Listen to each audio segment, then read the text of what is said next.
Previously on Saturday Night Sleepover.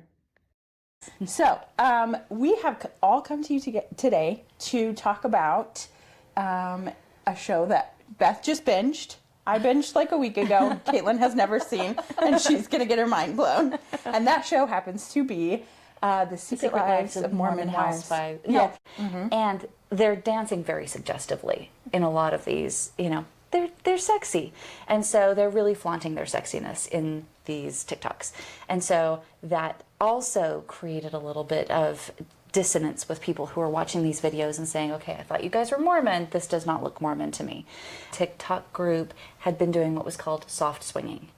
And soft swinging, do you know what that is? After you die, there's like 3 levels of heaven, right? Mm-hmm. Okay. There's like, one of them is like medium okay. Next one is okay, great. And the top one is like VIP, everybody wants to be there. Mm-hmm. You have to be Mormon to go to VIP heaven. Mm-hmm. And Whitney, who's like, becomes the villain of this show. Okay. Like, which I don't think she necessarily warranted. it's villain light. Yeah, it's villain light, yeah. She just, there's a lot of just immaturity going on. And friends dropping friends and people like, dropping out of the group chat. He was doing something that was normal for boys to do. And yet he got into this cycle of messing up and then feeling guilty and then going and confessing and feeling the weight fall off his shoulders from confession and feeling like, okay, I'm good again with God. But then, of course, another night comes around and the whole cycle repeats itself over and over again. And some boys will totally disassociate from it. They'll just lie and they're fine. But my ex-husband was he was kind of like addicted to the cycle of confession too. And so I think that the church... Is it kind of like exposing yourself? I mean, in a way. Yes. Yeah. Yes. Oh. Yeah. Caitlin, you're so perceptive. Yeah. Holy cow. Okay, I just had an epiphany. Because yes, that was involved too. And yes. Okay, my mind's a little bit now. And now, the continuation of part 2. Yeah. And it was my belief when I got married that my job, because he had this masturbation addiction, it was my job to keep him from masturbating. So the pressure on me to put out as a young newlywed was intense. Like it was traumatic for me. Yeah. I have some sad parts of my story, but that's one of them.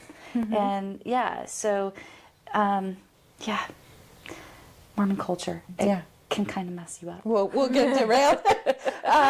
Should we move to on to what's the next? We have a list of notes that we're looking at. I think we're down to like the thing that I really wanted to talk about is Jen and Zach's relationship. Can we get there? I think we need to go there. Yeah, let's go there. Okay, so let's give some backstory on Jen and Zach. Yeah. So in this Mormon scale of Mormondom, Jen rates herself as most devout, right? Okay. So Jen, their last name is Affleck, and yes, I think... Okay, I saw their picture show up on my page. Yeah, I think I sent you a reel about it. Yeah, that was it. Yes. The Afflecks. He's not really Ben Affleck's friend. Her husband is Ben Affleck's cousin. No, it's a lie. It was debunked. It was debunked? He told the fib. According to this Instagram reel video we saw. Okay. Yeah, I mean. So apparently they're not related to Ben Affleck. But Zach is part of a family that's pretty affluent in Mormon, in Salt Lake, a long line of like doctors, medical doctors, right? And so Jen and Zach have 2 kids. Jen has a mom who's Ecuadorian, I believe. Is that right? I think so. Who... or maybe Honduran. Honduran or something like that, yeah. She's from South America. Yes. Okay. And very poor. So she grew up very poor. She married into this very affluent family. Zach was, I think, graduated from BYU. Mm-hmm. He had just graduated. Had just graduated. And so we see Zach's graduation party. Like, that's our first kind of... And they're introduction. married. And one thing, one of the first things you know about their parents is that they work at the same hospital. But her mom is a janitor, and her dad is a doctor. Is a doctor. Well, His dad is a doctor. Yeah. Her father-in-law. Okay. Yeah. Okay. But Jen is very beautiful, right? So, yeah, we first learn about that kind of disparity in culture. They're having the graduation party. Everybody hops in the hot tub. Jesse pulls out a flask, or somebody pulls out a flask of vodka and starts passing it around. And it is the worst thing you could do. It is. Like, Jen is very offended that they would do that in her house.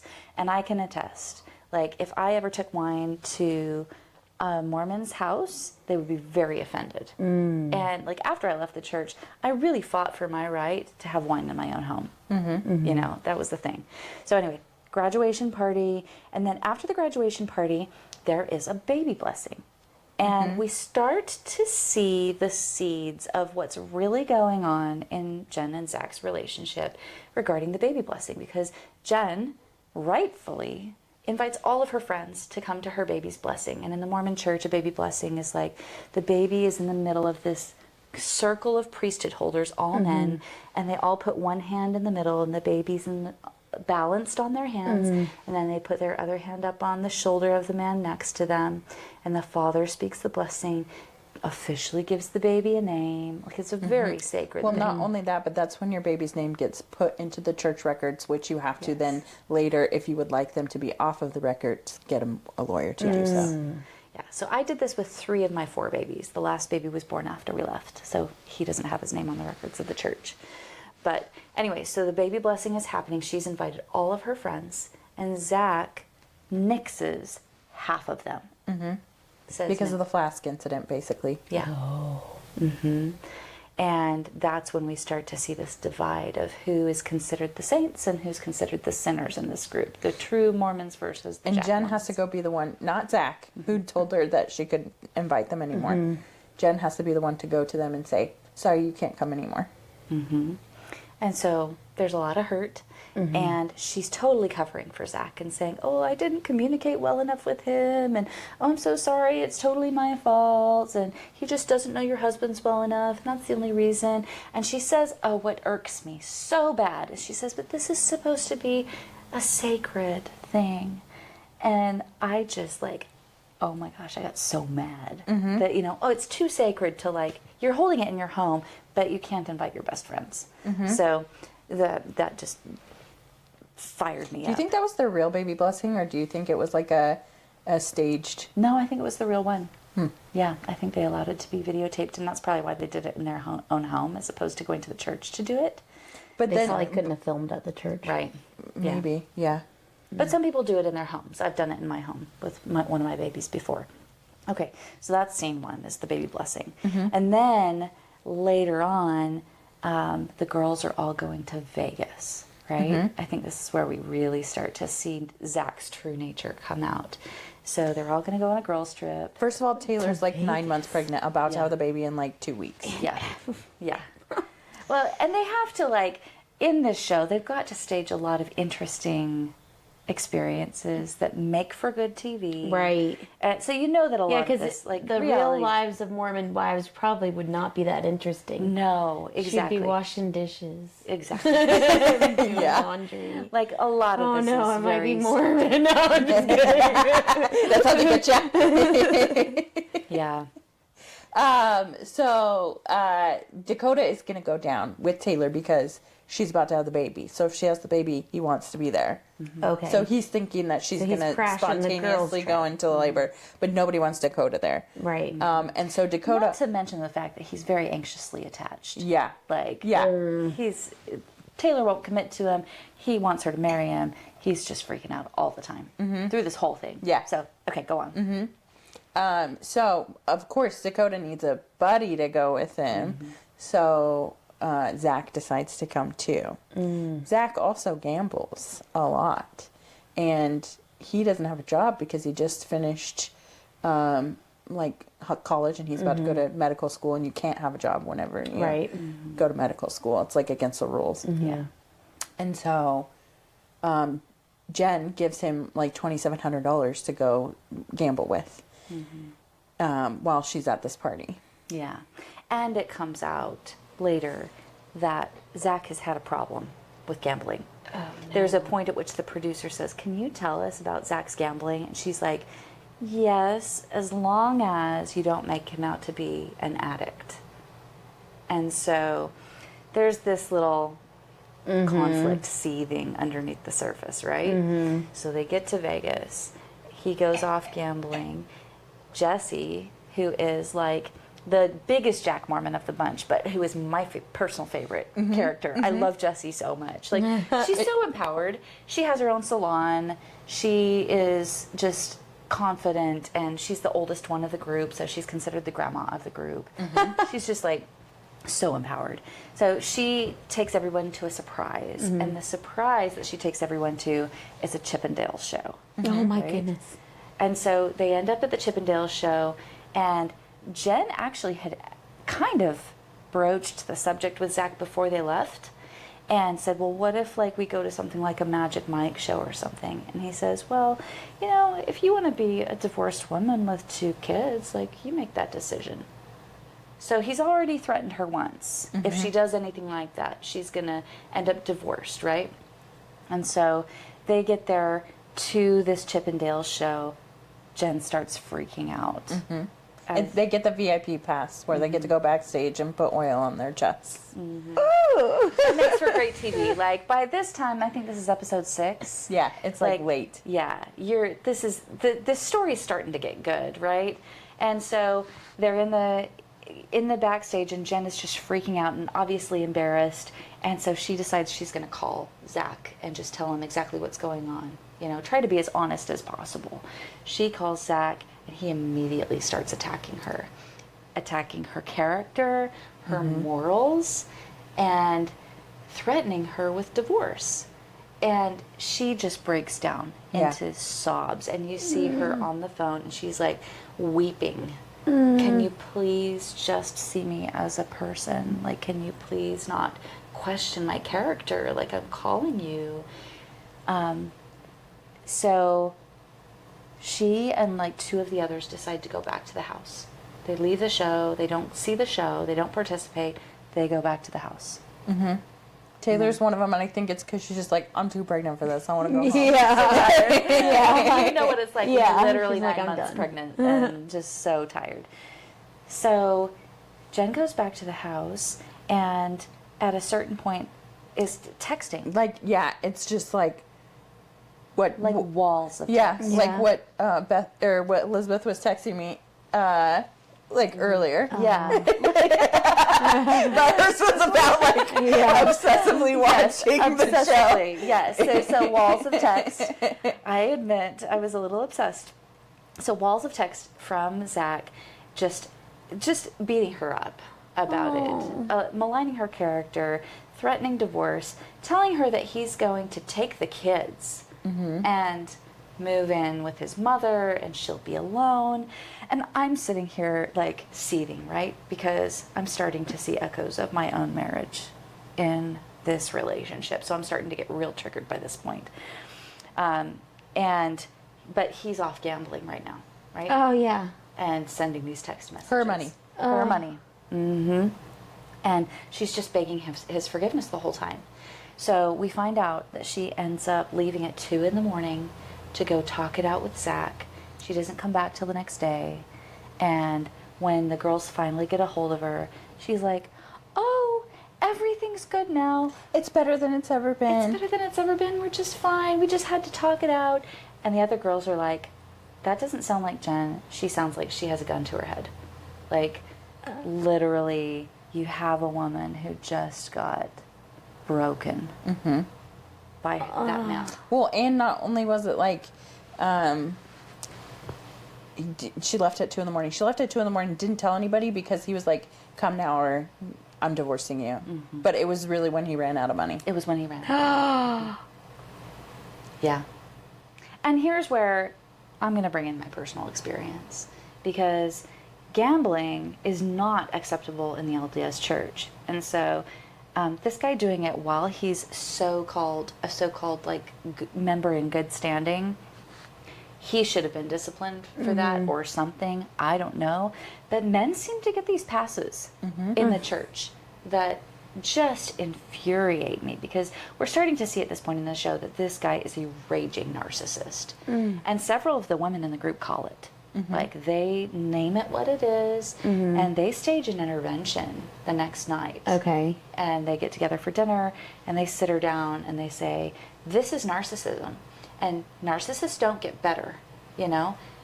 This is, you know, you're looking at this for the rest of your life if you don't get away from this guy. But she continues to make excuses for him, and I'm like sitting here all triggered, because after we left the church, the first thing my ex-husband did was go start gambling. And I was Jen. I was making excuses for him. I was in real estate at the time, and he considered himself a high roller.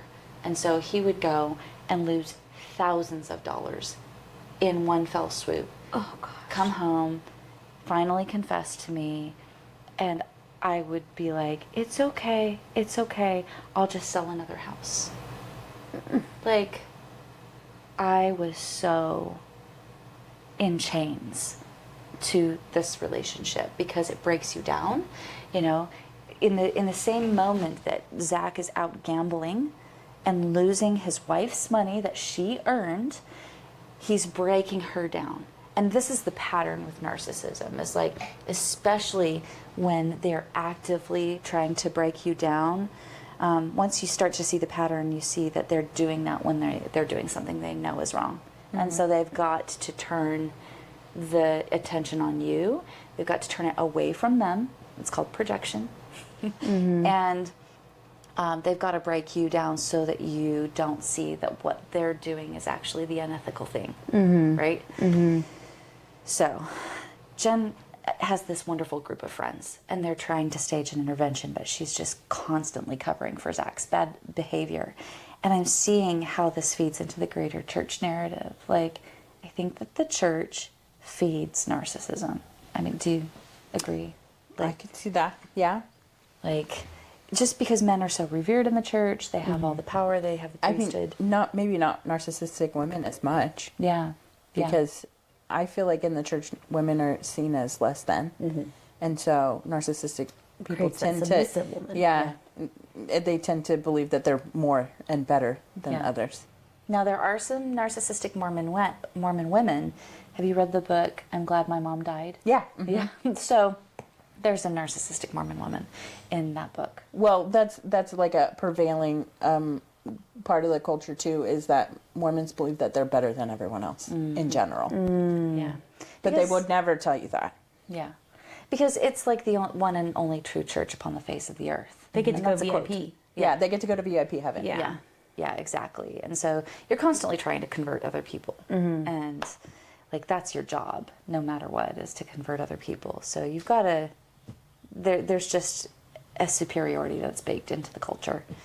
So yes, you're watching Jen and Zach just like melt, right? Well, especially Jen's melting. And by the end, like, you don't see any resolution.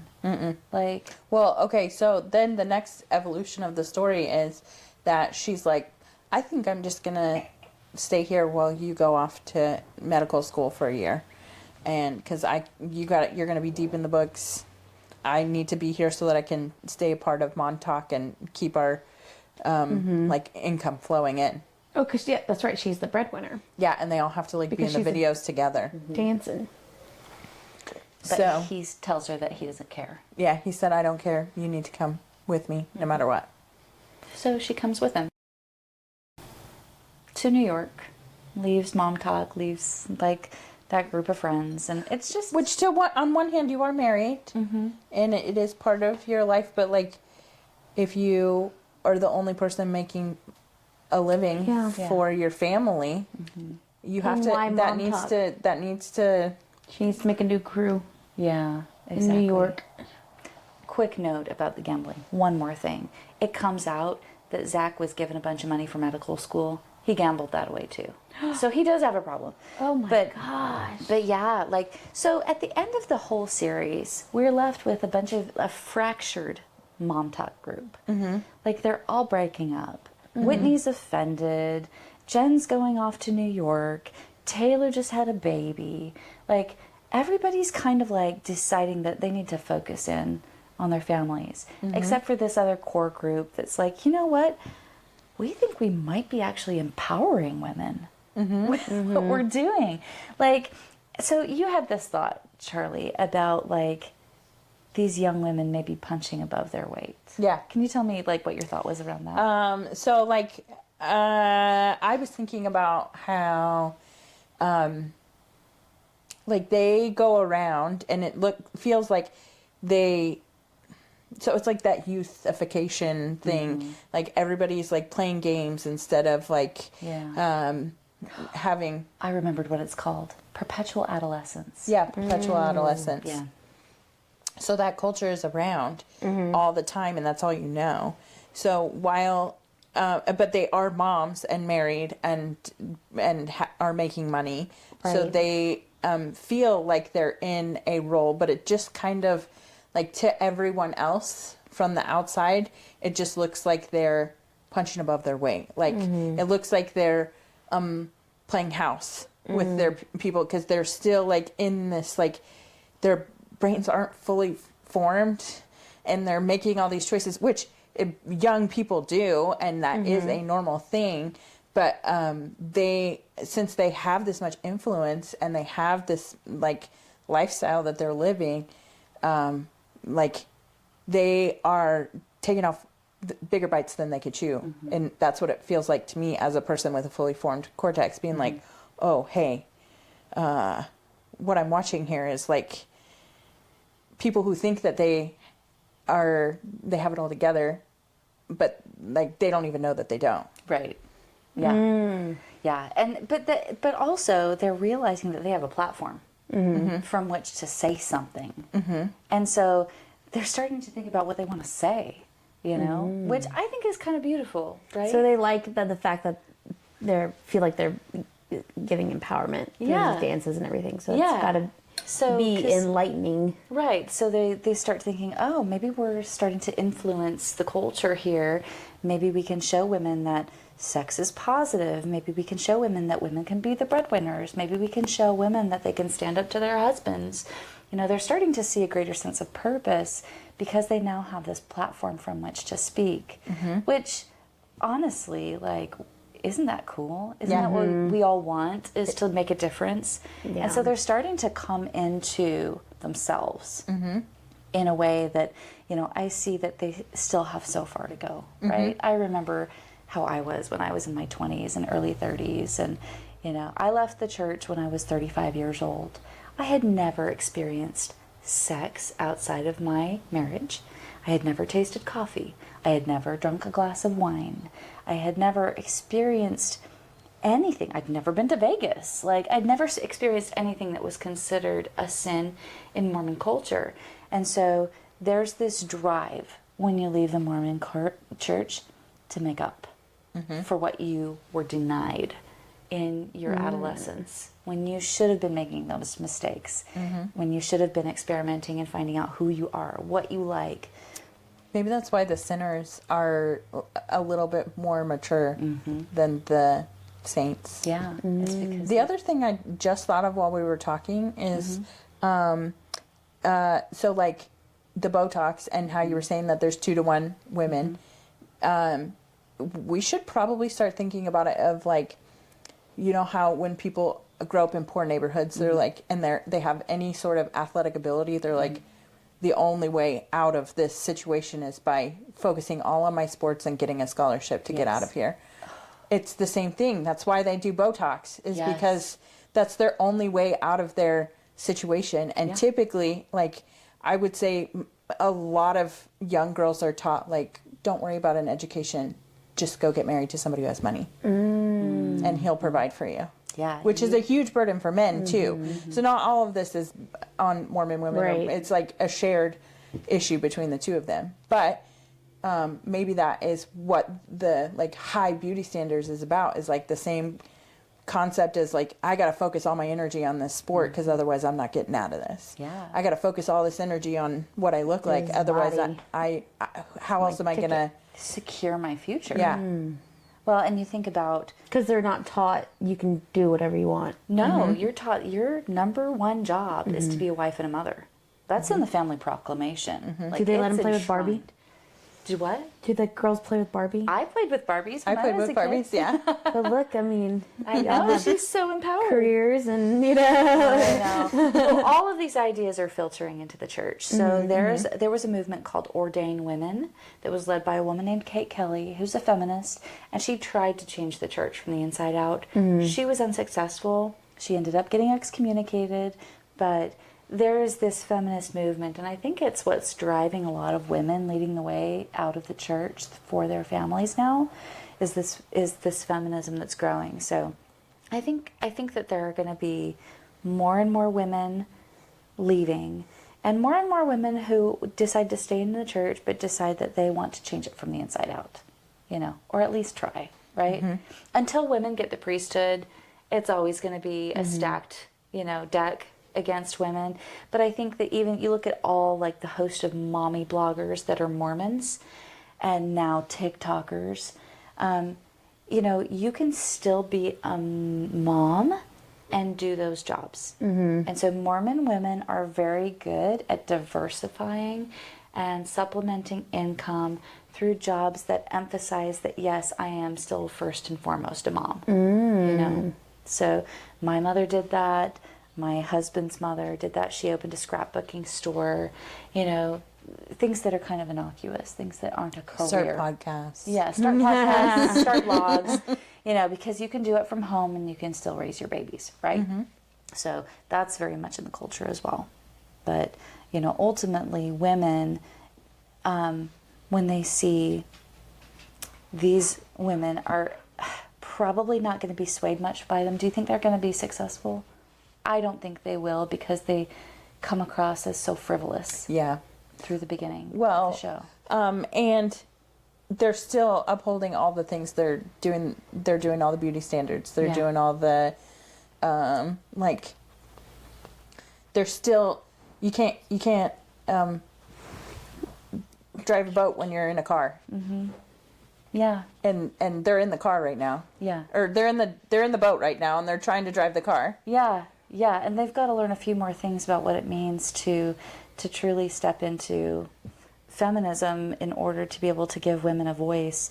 And I think we watch this show, like any woman watches this show and thinks, I could never look like that. So these women have some privilege right there in just their appearance. And yeah, they can say, enjoy sex. They can say, I can make a living off of my appearance and my ability to twerk. It's like, I'm sorry, most of us don't have that, And so for most of us who watch that, you have to dig deep into the show to get to episode 7, where you really start to see them come in to try to tell Jen, you're in an abusive relationship and you need to get out.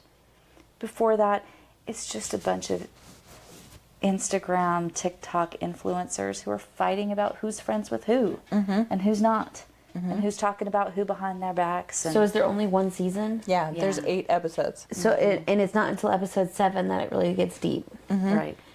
So does she end up leaving him? No.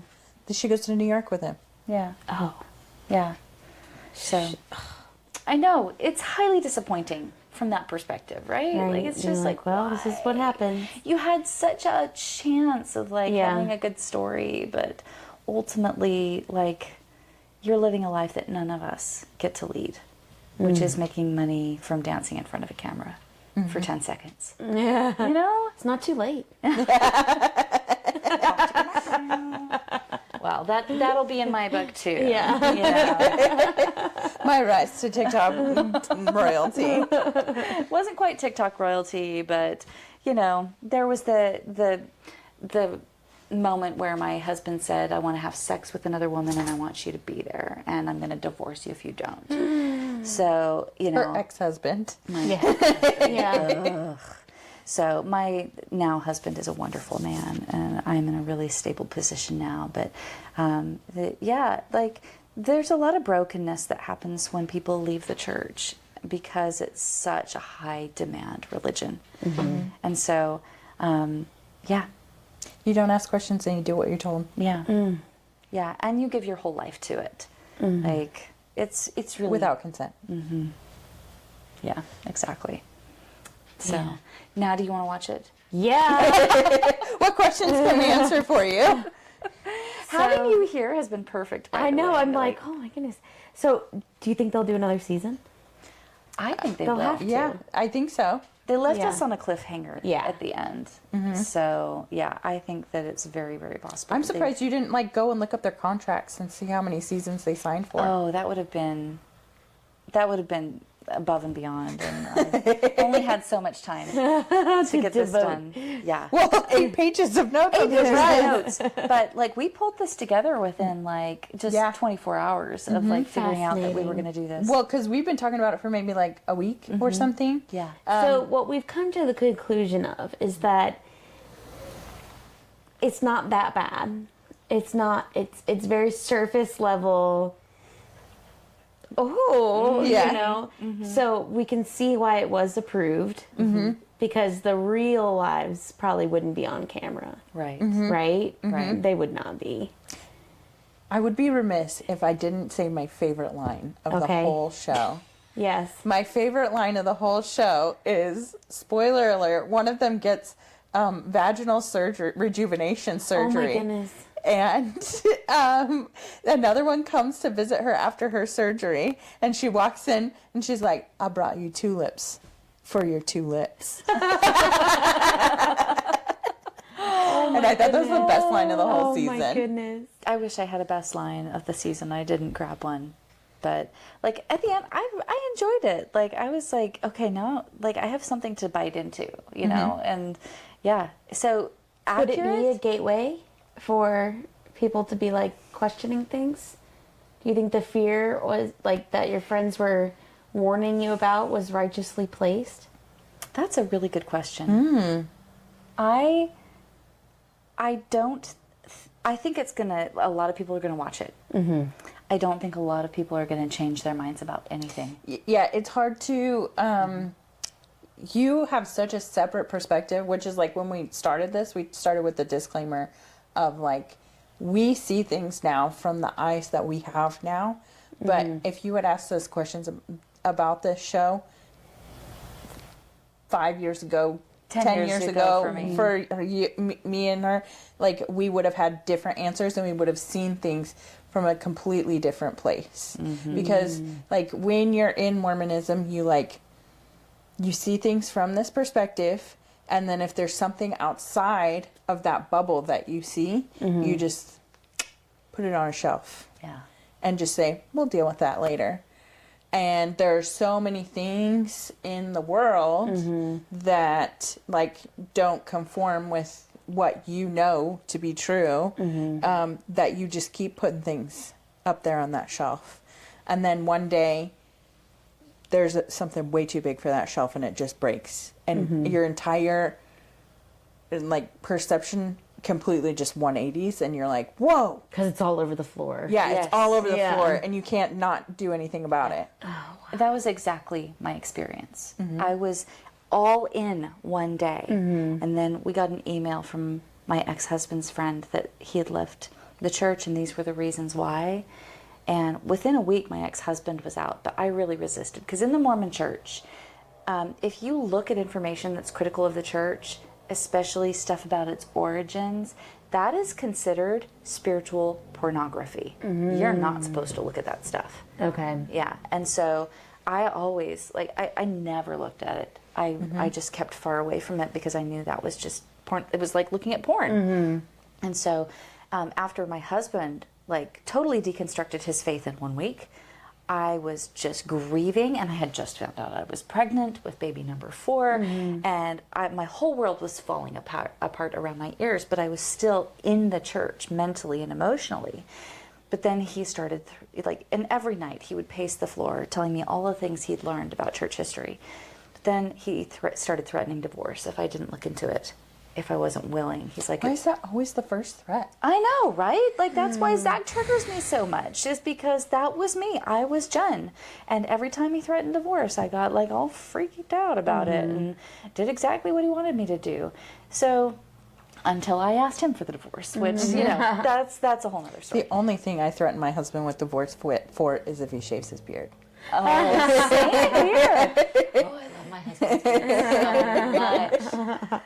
But yeah, like I finally gave in, and there was this book called An Insider's View of Mormon Origins by a man named Grant Palmer. And we had the book. I agreed to read it. I went to bed one night, took the book with me. I stayed up all night reading that book. I read it in one night. And by the end of the night, I started to like have this little crack. And the crack was this thought, what if you could be wrong? And it was like, you know how like when you have a rock hit the windshield and it starts with a crack, but then all of a sudden it just starts spreading and growing, and like within like an hour that crack shattered my whole windshield and my whole life was over. Oh my gosh. It was just... And you would never wish this on anyone, No, you too. wouldn't. So It's a trauma. when you ask, like, do you think people will leave the church, whatever? I don't want people to leave the church. I want people to stay in the church and feel what they're feeling, because I don't want anybody to have to go through, like, dealing with all the things they haven't dealt with in a long time. I disagree. You disagree? Yeah, because as hard as it is, as much of a trauma as it is, there's something really, really beautiful on the other side of that, which is, like, for me, I just call it my, like, not knowing. Like, I am in a state of not knowing and being okay with not knowing, which makes me open to so many other humans, learning from other people's experiences, hearing other people's stories. Like, I don't have to sit and judge you or you about how you're not living the perfect life anymore. I can sit and like find something beautiful in your story and something to learn from, and something beautiful from your story and something to learn from. And I love my life. I freaking love every minute of it. I got out of an abusive relationship. I got out of a high demand religion. I enjoy wine. I enjoy coffee. I enjoy sex. I enjoy all of it because I got to the other side. And like, that's beautiful, you know? So as much of a trauma as it is, like, it was worth it. So worth it. So I know it's hard. And like, I will be there. I will be there for any Mormon who is trying to figure out what the heck just happened. And I will walk them through it, and I will hold them hand across that chasm of darkness, you know, because there's something so beautiful on the other side. Yeah. That's so exciting. It is. Yeah. Like, Yeah. It's like the hero's journey, you know? Like, I love it. So that's why I get excited about this stuff, because like, while a lot of people will like entrench because of this, maybe somebody will have that crack. Maybe so. So Well, Caitlin brought up a good like point on the way here. She was like, you said, like, didn't you hear the thing about how gossip is good for you? It is. gossip saves lives. It's true, because like they tell you don't gossip, and it's like, well, actually that's our secret power. If you can talk about things, or people say like don't talk about it, so that you stay, it all stays in the shadows, but whenever you bring it to light, you can help protect yourself, and you know, at least be aware of what is going on, you know. So it's important to talk about things, even if they're And we know the difference. Yes. Between spreading falsehoods and spreading information that can protect people Yeah. from Use your bad actors. discernment. Yeah. Well, also Brene Brown talks a lot about how like shame lives in the shadows, and then once you put the light on it, it can't live anymore. So if you have, I think that's one thing that also thrives in organized religion, especially Mormonism, because there's so many secrets and so many shady parts that it's like shame is always living in those dark parts. And if you can put a light on it, then you can see that there's no shame in it. Like, I used to have this story. So like, at being a part of the Mormon church, the Mormons will come to your house every once in a while. And one time, the leader of the women's organization came to my house, of the local one, not the like worldwide one, but the leader of the local women's organization came to my house. She knocked on my door. She was sitting in my living room talking to me, and I always let members of the church in, and I'm always super nice to them because I have been in their shoes, and I see that they truly believe that their salvation is dependent on whether or not I let them in my house. So I'm like, sure, you can come in and talk to me and see how I live and see that I'm happy and fine and everything's great. And so one time, the leader of the women's organization came to my house, and we were sitting there having a conversation. She's like, tell me about yourself. And I was like, well, I did this and this and this with my life, and I've done this and this and this with my life. And she's like, oh, cool. She's like, so you went to college and you got a degree? And I was like, yeah. And so she was a college professor in math. And I was like, oh, great. I'm so glad that you are a math teacher. I am not good at math. And she was like, oh, yeah. And I was like, yeah, I'm so not good at math that the only reason why I passed my college statistics class is because I cheated. And she was like, you can't tell me that. And I was like, why not? What are you going to do? Take my degree away? But it's just like that. Like, there's so much stuff that it's like, you can't tell me about that. That's shameful. And I'm like, why is it shameful? It's not, because I passed the class and I have my degree and I'm using my degree and I'm fine. He's getting a letter next week. Yeah. I know. We're going to be like, we know. Fine, take it. You get what you want. You're going to have a man in the dark suit walking up to your door, knocking on your door, handing you a, this happened to us. Oh, yeah, that's right. Yeah, like, okay, quick story. I know we're probably running out of time, but so we come back to Northwest Arkansas. We've left the church. I'm 9 months pregnant, just like Taylor is, and I'm just sitting down to my meal that I've dished up all the kids, and I'm sitting down to eat, and I hear a knock on the door. There's this man in a dark suit at my door. So I go open it, and the man there is our stake president. Which is, local congregation is a ward, and that is led by a bishop. The stake president is the bishop's boss. Okay. Yes, at the regional level. Wow. Yeah. So I'm like, oh, President so-and-so. So nice to see you, because I recognize him, right? And he's like, nice to see you too. Just wanted to stop by. I have a letter for your husband. I just want to let you know that this was written in love. And I'm like, oh, thank you. Like, we haven't talked to anybody since we moved back to Northwest Arkansas, and we're so, it's been hard. And thank you. And it's nice to be treated like a human again. So he bids me farewell, and I go sit down at my taco salad, and I open the envelope, and it's a summons to a disciplinary court, otherwise known as a court of love, which the usual result of which is an excommunication. Oh, goodness. Because my ex-husband was on Facebook and talking about his disaffection with the church. Well, that's the thing is, like, these girls are not being, like, Mormon. Like, they're wearing the shirts and they're doing all the things, but they don't get a letter. They don't get a letter. Why? I don't know. That's a big question I have. What's the church's angle? Well, I think it's the Google thing. maybe so. Yeah. Because they all ought to be excommunicated for, like, the soft swinging stuff or whatever. But yeah, who knows? I don't even know. But yeah, it was an excommunication council that he was being called to, and I went into labor that night. Yeah, and I had a home birth. Oh my goodness. So yeah, I was exhausted and traumatized and couldn't even hold my baby at the end of it. Here's a baby. Yeah. Yeah. I literally couldn't Feed it. hold my own baby. I was so traumatized at the end of it. Like, it was just awful. But, like, this is what it puts you through, you know? What was the point of that story? I don't even remember. The dark suit showing up. Yeah. Yes, the dark suit Yeah. showing up. That happened to us. So, that's the fear that most people in this culture live under, is the possibility of being cast out of your tribe.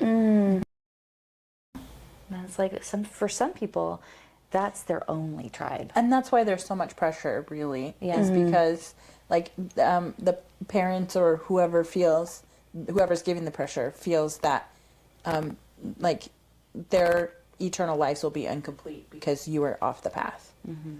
And so that's what their motivation is like, we got to get them back on the path, because otherwise we're missing something out of our eternal lives, and it's not going to be as good as it should be. And I have to make sure that it's as good as it possibly can be, so that I'm happy for the rest of eternity. Yeah. So really, when you look at it from that perspective, it's like, well, yeah, you can call me and tell me that I'm going to hell.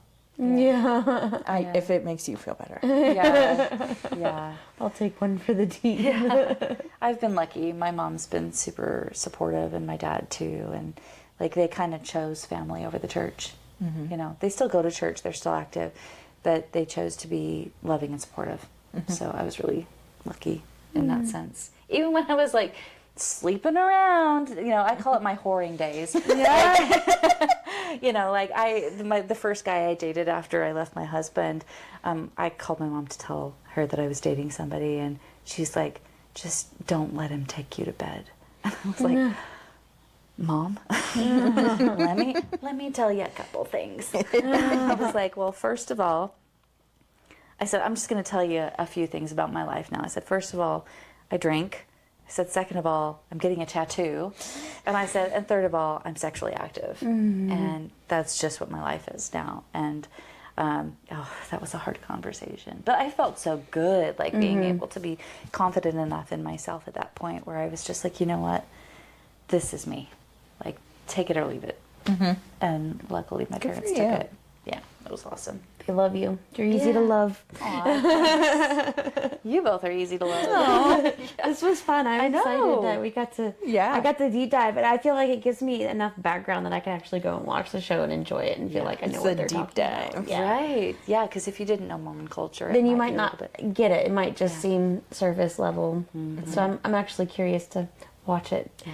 Next time you have me on, you have to tell me, like, so what did you really think? Did you do your homework? What do you think? That is it's so fun getting to know Charli, because we sat down a week or so ago for the first time to get to know each other. We talked for 3 hours nonstop. Like, it was just like, We have a lot of like freaky coincidences in our life. Coincidences. Yeah. Well, when we first met, it was at a podcast group, and we started talking, and I was like, yeah, I write about like leaving a high demand religion. She's like, I left a high demand religion too. And I'm like, which one? She's like, Mormonism. And I'm like, oh my gosh, me too. And then we started talking some more, and somehow I mentioned that I had been a doula, and then you mentioned that you had been a midwife, and then we realized that you came from Utah, and I was like, hey, do you know this person in Utah? Because she was my doula trainer. And she trained me to be a doula. Yeah, we had the same doula trainer. That's so back wild. in Utah. I just did it in 2003. Yeah, and I did it in 2019. Yeah, Wow. so like, but she was still training all those years later. How cool. Isn't that crazy? What a So- cool background. I know, and Yeah. a cool coincidence. And then after that, we're like, okay, I guess we have to be best friends now. Too late. and podcast together. Yeah. and Yes, that's so funny. Yeah, because I remember you came to my poetry circle, and and you were like, I guess I kind of have a podcast, and I was like, you need to go to Pod Circle. Like you would like. It's literally because of you that I met Charli. I know, it's so cool. Yeah. I love this world. The universe is so cool. Mm-hmm. The coincidences. Well, that seems like a pretty good place to pause. Yeah. Did you miss anything that you wanted to bring up? Nope, I got it all. Like, I literally went through my notes, which are taped to the staircase in this little studio that we're recording in. It looked perfect. Yeah. Flowed. Where can people find you? So I'm on Substack. You can find me at Escaping Eden with Elizabeth Hood. Mm-hmm. And I will link that in the show notes. And Caitlin also has a podcast you can plug. Yeah. The Welnest podcast. Mamas. The one glass of wine is enough. I have a podcast too. This one's my fun podcast. That one's more serious. The Welnest Mama's podcast, and that's Welnest with a T. Yes. Like a We'll bird's also nest. link that in the show notes. Yeah, I've listened to both of your podcasts, just a few of them, and I just love what you ladies are doing Aw, here. thank you. Yeah, yeah. We believe in the art of the voice. Yes, women's voices are important. Yes. So important. So even if you're kind of frivolous, your voice is still important. Yep. The goal of the podcast is to at least like help people with loneliness. Yeah. Because if there's two things I'm good at in this life is telling stories and making friends. Yeah. And so if I can like make a one-way relationship with someone while they're folding their laundry so that they feel less lonely, that's my goal. Amen, sister. Thank you for inviting me. Thank you for coming. I'm Yeah. so excited. Thank you for being on and deep diving with us. Yes. Yeah. And thank you for listening, everybody who's listening. And like, share, rate, review, do all the things. And see you later. Love you. We'll see Bye. you later. Bye. That was awesome. Great episode. One take. I know. So cool.